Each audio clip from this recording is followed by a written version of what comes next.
नमस्कार।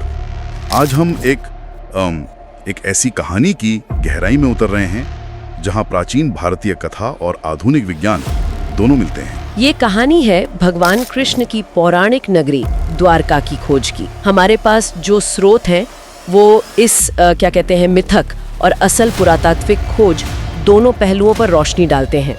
हमारा मकसद ये समझना है कि गुजरात के तट पर समुंदर में जो डूबे हुए अवशेष मिले हैं, उनकी खोज हजारों साल पुरानी कथाओं को कैसे एक नई रोशनी में देखती है। तो चलिए इस दिलचस्प कहानी की परतें खोलते हैं। महाभारत और पुराणों में द्वारका का जिक्र है, एक भव्य सुनहरी नगरी जिसे कहते हैं स्वयं कृष्ण ने बसाया था और उनके जाने के बाद वो समुद्र में समा गई। यही कहानी है ना। और ये सिर्फ एक शहर नहीं था, ये तो संस्कृति का, राजनीति का, अध्यात्म का एक बहुत बड़ा केंद्र था। ऐसा कहते हैं कि इसे दिव्य वास्तुकार विश्वकर्मा उन्होंने बनाया था। ऊंची दीवारें, भव्य महल, बिल्कुल सुनियोजित रास्ते, और इसका डूबना वो द्वापर युग के अंत और कलयुग की शुरुआत का प्रतीक भी माना जाता है। और यहीं से कहानी में वैज्ञानिक मोड़ आता है। हाँ? बिल्कुल, यही जो पौराणिक वर्णन है, इसी ने आधुनिक खोजकर्ताओं को प्रेरणा दी। 1980 के दशक से भारत का जो राष्ट्रीय समुद्र विज्ञान संस्थान है, NIO जिसे कहते हैं, उसकी समुद्री पुरातत्व इकाई और साथ में भारतीय पुरातत्व सर्वेक्षण ASI, ये वो संस्थाएं हैं जो हमारी पुरानी धरोहरों का अध्ययन करती हैं, उन्हें संभालती हैं। तो इन्होंने गुजरात तट पर, खासकर द्वारका और पास में ही बेट द्वारका है, वहां पानी के नीचे खोज शुरू की सिस्टमैटिक तरीके से। उन्होंने सोनार मैपिंग इस्तेमाल की।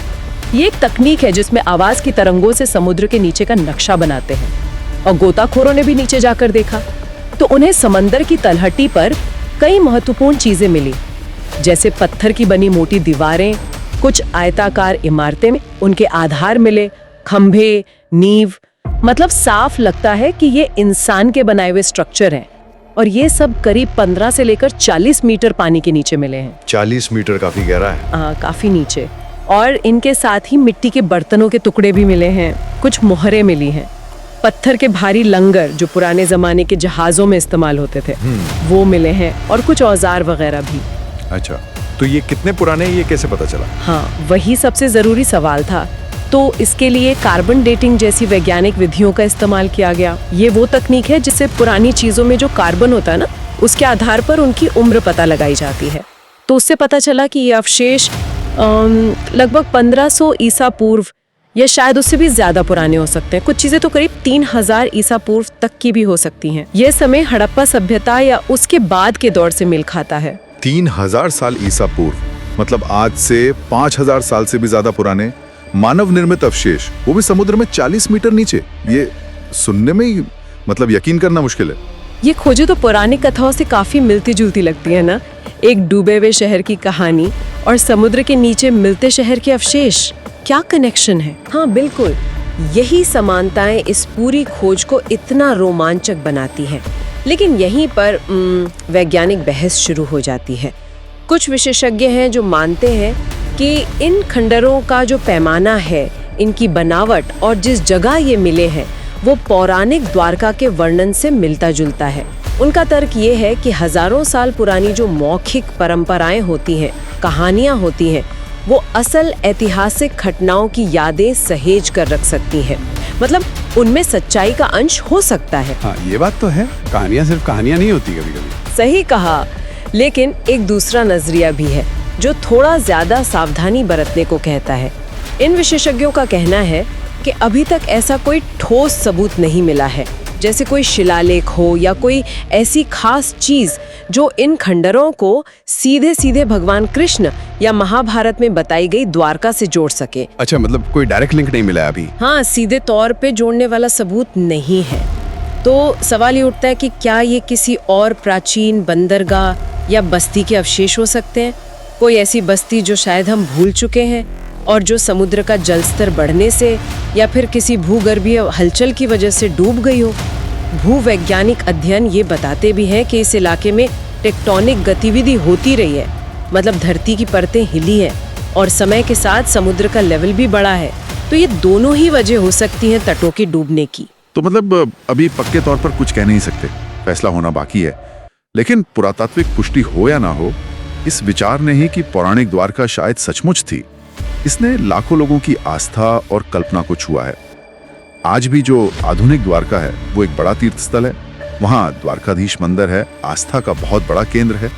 तो इस खोज ने, चाहे वो अभी अधूरी ही क्यों ना हो, भारत की जो इतनी समृद्ध पौराणिक विरासत है उसको एक, क्या कहें, एक ठोस रूप सा दे दिया है जिसे लोग महसूस कर सकते हैं। आपने बिल्कुल सही कहा।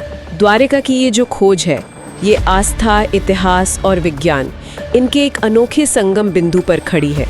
एक तरफ हमारे प्राचीन ग्रंथ हैं जो एक सुनहरी दिव्य नगरी की कहानी कहते हैं जिसके राजा कृष्ण थे और जो समुद्र में विलीन हो गई, और दूसरी तरफ आधुनिक पुरातत्व है जो समुद्र की गहराइयों से सबूतों के टुकड़े निकाल रहा है, और ये टुकड़े शायद उस कहानी को हकीकत से जोड़ पाएं।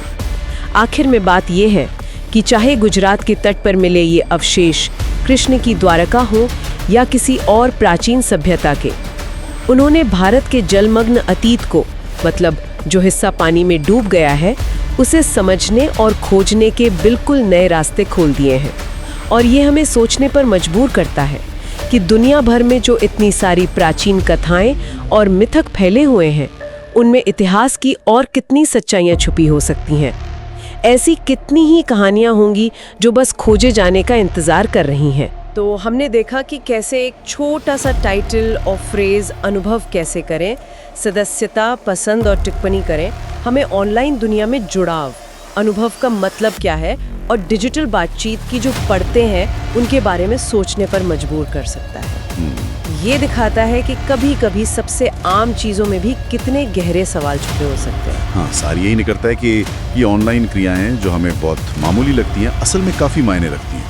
ये तय करती हैं कि हम जानकारी कैसे कंज्यूम करते हैं, हम कम्युनिटीज से कैसे जुड़ते हैं और डिजिटल दुनिया में अनुभव करने का मतलब क्या बनता जा रहा है। आज के लिए इस दिलचस्प विचार मंथन में इतना ही। हाँ, और चलते चलते बस एक सोचने वाली बात छोड़ जाता हूँ। अगली बार जब कोई ऑनलाइन सब्सक्राइब, लाइक या कमेंट करे तो एक पल रुक कर सोचे, ये छोटा सा क्लिक उसके डिजिटल अनुभव को कैसे गढ़ रहा है, और शायद अनजाने में दूसरों के अनुभव को भी।